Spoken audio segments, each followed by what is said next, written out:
আবারও ভাঙন দেখা দেয় এবং প্রবল বেগে কিন্তু পানি এখন পর্যন্ত আহ, যে লোকালয় সেই লোকালয়ে প্রবেশ করছে এবং এর আগেও আপনারা দেখেছিলেন যে বেশ কয়েকটি ইউনিয়নের অসংখ্য এলাকা পানিতে তলিয়ে গিয়েছিল এবং ফসলি জমি সহ আসলে সবকিছু পানিতে তলিয়ে গিয়েছিল।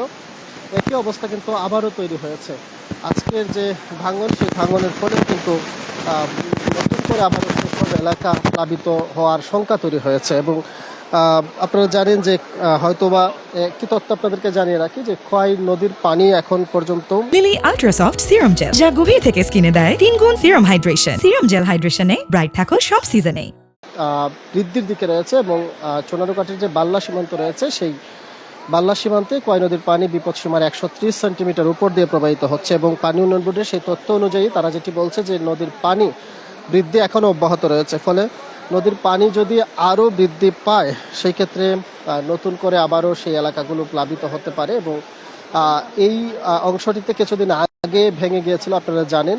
ভাঙার পর কিন্তু সেখানে মেরামত কাজ শুরু করেছিল পানি উন্নয়ন বোর্ড। তবে স্থানীয়দের সাথে আমরা কথা বলে যেটি জানতে পেরেছি বা তারা আমাদেরকে যে বিষয়টি অনেকটা ক্ষোভ প্রকাশ করে বলছিলেন যে পানি উন্নয়ন বোর্ড তাদের যে বাঁধ মেরামতের যে কাজ সেটি অত্যন্ত ধীর গতিতে মেরামতের কাজ করার কারণেই মূলত আবারও নতুন করে এই ভাঙনটি দেখা দিয়েছে।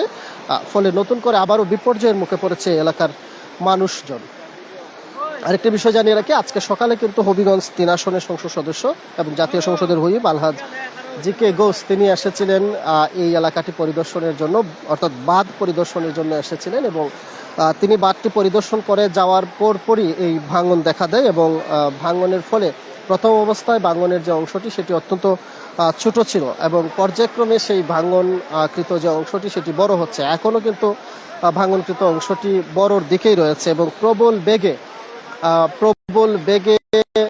পানি লোকালয়ে প্রবেশ করছে এবং নিমেষেই সবকিছু আসলে তলিয়ে যাচ্ছে একে একে। ফলে এই লস্করপুর এলাকার যে বিশেষ করে লস্করপুর ইউনিয়নের মধ্যে যে অন্তত 20 থেকে 25টি গ্রাম রয়েছে সেই গ্রামের মানুষের মধ্যে আরো আতঙ্ক ছড়িয়ে পড়ছে। কেননা যদি এই গতিতে পানি প্রবেশ করে অত ঘন্টা ভেতরে আসলে লোকালয়ে পানি প্রবেশ করে এবং এই এলাকাতে আসলে গত বন্যা দখল কাটিয়ে ওঠার জন্য অসংখ্য যে কৃষি জমি রয়েছে সেই জমিতে ধান চাষ, রূপা, আমন ধান একের সাথে বিভিন্ন ধরনের ফসলের চাষ করা হয়েছিল। কিন্তু এই যে আবার নতুন করে ভাঙন দেখার ফলে কিন্তু সদ্য সব যে ফসলও আসলে পারে চলে যাচ্ছে। তো এ ছিল আমাদের কাছে আসলে ভাঙন প্রবলিত অংশ থেকে সবশেষ তথ্য।